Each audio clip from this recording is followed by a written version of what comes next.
Bismillahirrahmanirrahim. Dear students, Assalamu alaikum. I hope you all will be fine.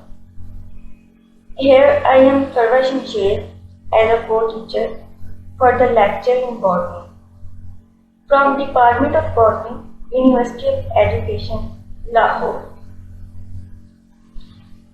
The topic of today's lecture is primary growth in dicot stem. From our core subject, plant systematic, anatomy and development, and the course code of this subject is POTN 1112. In this lecture, we will discuss primary growth in stem, then characteristics of dicot stem. In the dicot stem, we will see first of all its primary growth: epidermis, cortex, pericycle, vascular bundles, and pith. Primary growth in stem. Primary growth takes place in three zones or three regions. The first one is phase of cell division, the second is phase of cell elongation, and the last is phase of maturation. Here the differentiation also takes place. Phase of cell division. It takes place at the tip of shoot. Meristematic tissues are present at the tip. The newly formed cells are smaller in size and are without vacuoles. Cell division in stem sometimes take place from the other side of the tip, at the mid or at the end. In other words, we also call it as intercalary meristem and lateral meristem, where new cells are formed. Phase of elongation. The zone of elongation is at a little distance from the shoot apex. The cell take water during elongation and their volume increase. In the zone of cell elongation, they attain maximum size. Phase of maturation. The cell attains its final size during maturation. The cells of pith, cortex, and other tissues do not elongate further. In maturation, they become specialized for specific function, like epidermis, it forms the outermost layer, then cortex, here the ground tissues are present, and pith, the innermost part of the stem.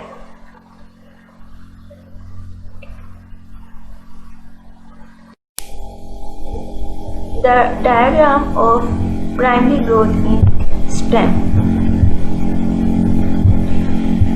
This part is the region of cell division where meristematic cell is present, and we call this meristem is apical meristem. But some tissues from this meristem move away from the tip in the region of elongation as well as in the region of differentiation. In the region of elongation, from this meristem, young leaves arise, and we call these meristem as the intercalary meristem. And when these meristem move towards vascular bundle in the region of differentiation, we call these as lateral meristem. The tip is the region of cell division where maximum cells form, new cells are formed, and In the region of elongation, they attain their maximum size. And then, in the region of differentiation, they become mature and differentiate and perform specific function like epidermis, the outermost layer, inner to the epidermis, cortex, then pericycle, then vascular bundle and pith. And in the region of differentiation, they do not increase further in size, but they become differentiate into different tissues.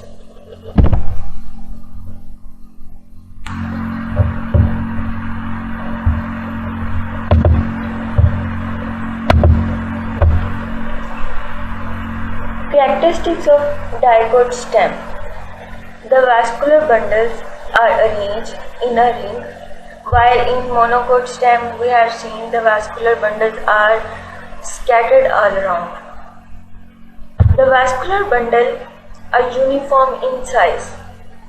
The third point is the vascular bundle are always conjoint, collateral and open.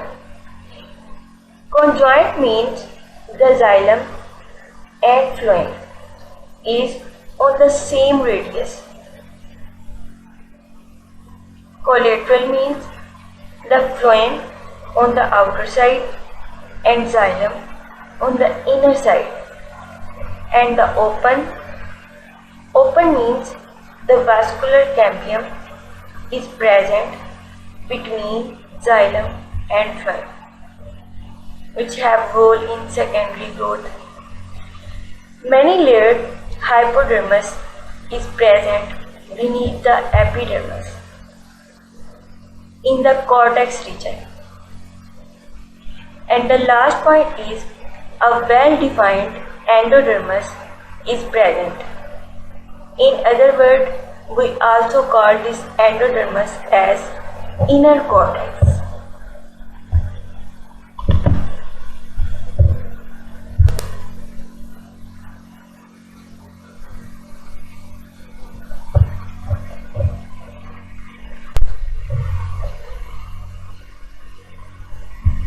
Primary structure of dicot stem.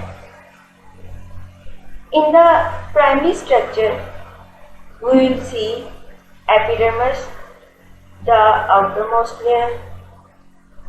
Inner to epidermis, multi-layered cortex is present, in which hypodermis and endodermis is also present. Beneath the cortex, pericycle is present, and then vascular bundle.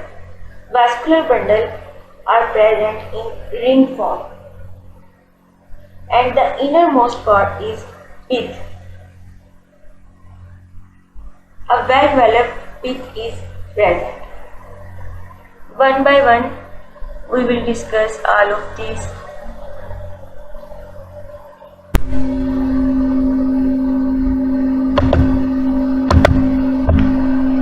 Here is the diagram of a primary growth in dicot stem, in which we can see the outermost layer is epidermis. On the epidermis, the layer of cuticle is present, and hair is also present, epidermal hair. Beneath the epidermis, there is 3 layers of the cortex. The outer one is hypodermis, then general cortex, and inner to that is endodermis. And beneath the cortex,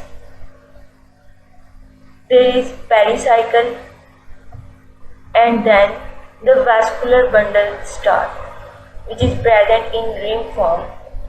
And in these rings, the outer layer is phloem. Inner to the phloem, there is a ring of vascular cambium which play role in secondary growth. And inner to vascular cambium, xylem is present. and the most inner part contain pith.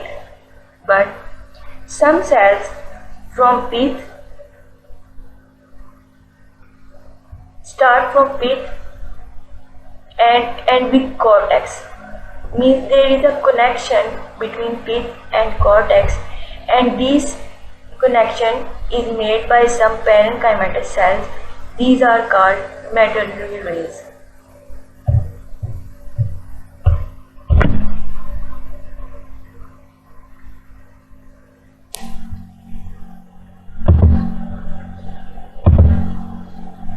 Epidermis.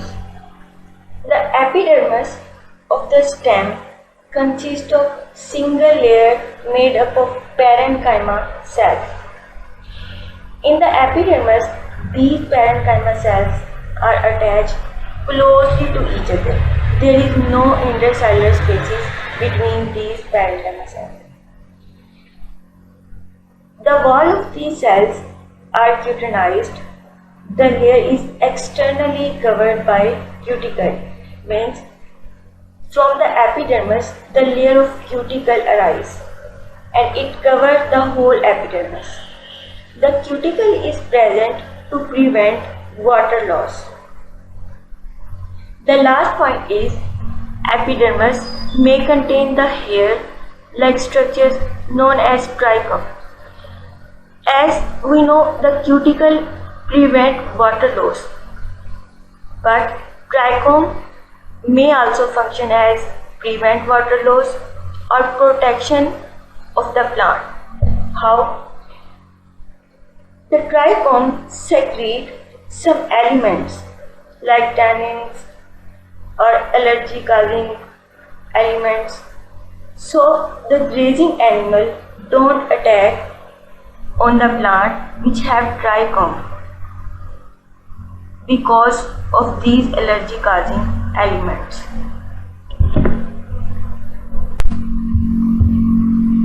Cortex.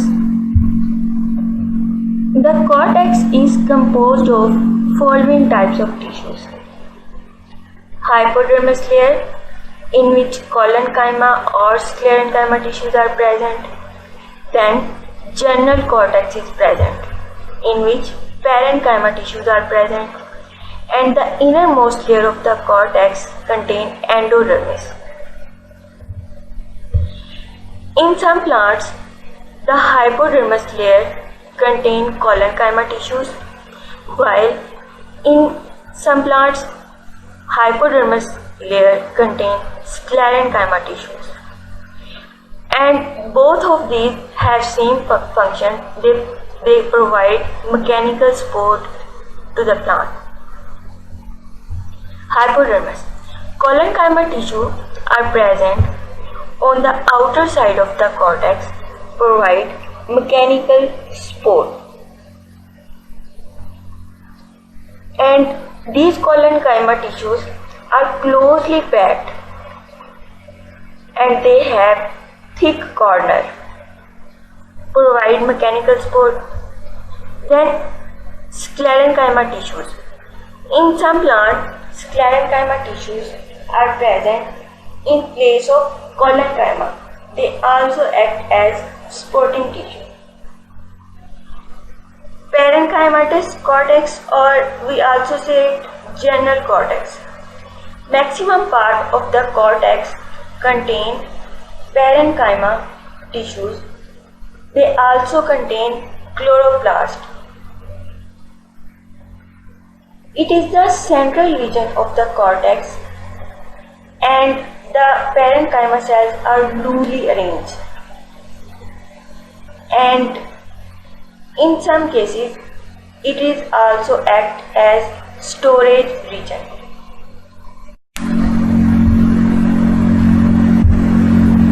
Innermost layer of the cortex is endodermis.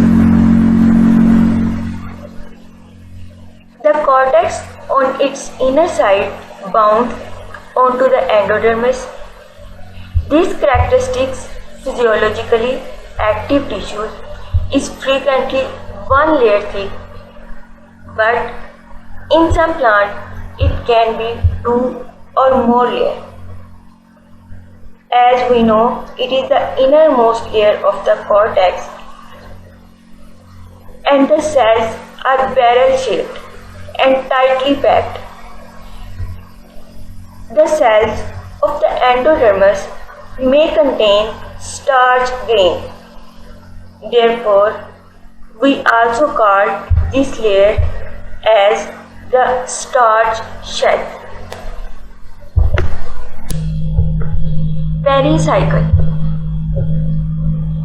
The cell of the next layers to the inside usually narrow than those of endodermis and outer boundary of the vascular bundle, and they frequently have relatively thin walls. They constitute the pericycle. In some plants, the cell of the pericycle just outside the phloem part are modified into fiber, known as perivascular fibers. Basically, the pericycle is made up of two types of tissues, the parenchyma and the sclerenchyma. Just outside layer of the phloem, there is sclerenchyma tissues present, and between these sclerenchyma, there is parenchyma tissues present.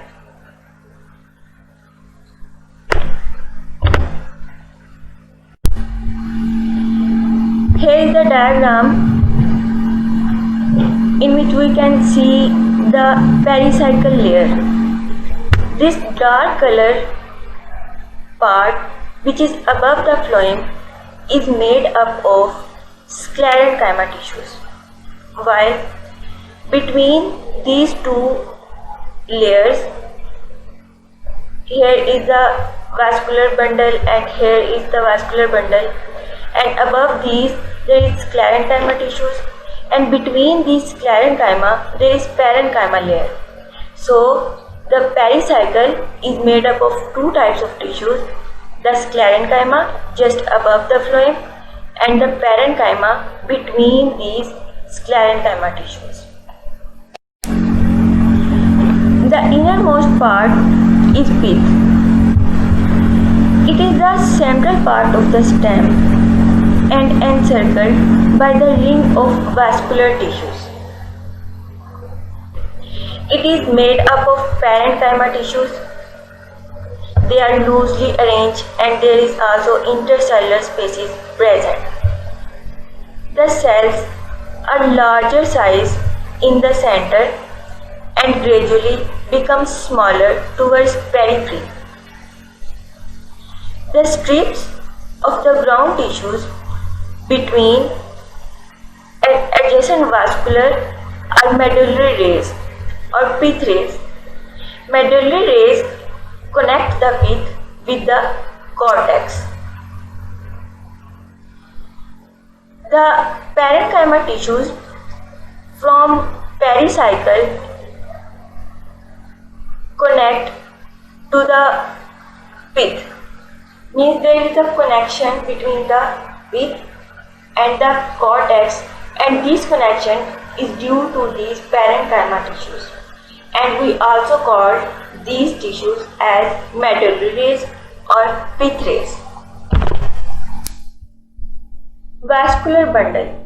Vascular bundle are present in ring form, and they are collateral, conjoined and open. Conjoined means they are on the same radius. Collateral means phloem is on the outside and xylem is on the inside, and open means there is vascular cambium present. Phloem. The phloem present towards the outside are called protophloem. They are often non-functional, and the phloem present on the inner side is metaphloem and are functional. Protophloem is non-functional because its vessels are little narrow. Xylem consists of protoxylem and metaxylem. and it is in enlarged condition because the protoxylem is on the inner side and metaxylem is on the outer side. Vascular cambium. A narrow strips of meristematic cells is present between xylem and phloem in the vascular bundle of dicot known as vascular cambium, and this vascular cambium has the role for the secondary growth, and it forms secondary phloem on the outer side and secondary xylem on the inner side. Here is the transfer section of a dicot stem. The outermost part is epidermis, on which epidermal hair is present, and inner to epidermis cortex is present, which is present in 3 layers. The outer layer is hypodermis, then parenchymatous cortex, and then endodermis. In the hypodermis, collenchyma or sclerenchyma tissues is present. In parenchymatous cortex, parenchyma tissues are present, and here chlorophyll is also present. And inner to the parenchymatous cortex, endodermis is present. Inner to endodermis, pericycle and pericycle. Inner to the pericycle, vascular bundle are present in ring form. The outermost layer of the vascular bundle is phloem, then vascular cambium layer is present, and then xylem, and the innermost part is pith. And some tissues, parenchymatous tissues from pith, connect to pericycle or cortex. They form a continuous layer from cortex to pith, and it is also called as medullary. And same diagram is here. The one section of this diagram: epidermis, then collenchyma, parenchyma, and endodermis, pericycle, phloem, then cambium, xylem, metaxylem, and protoxylem, and it is in enlarged condition, and innermost part the pith.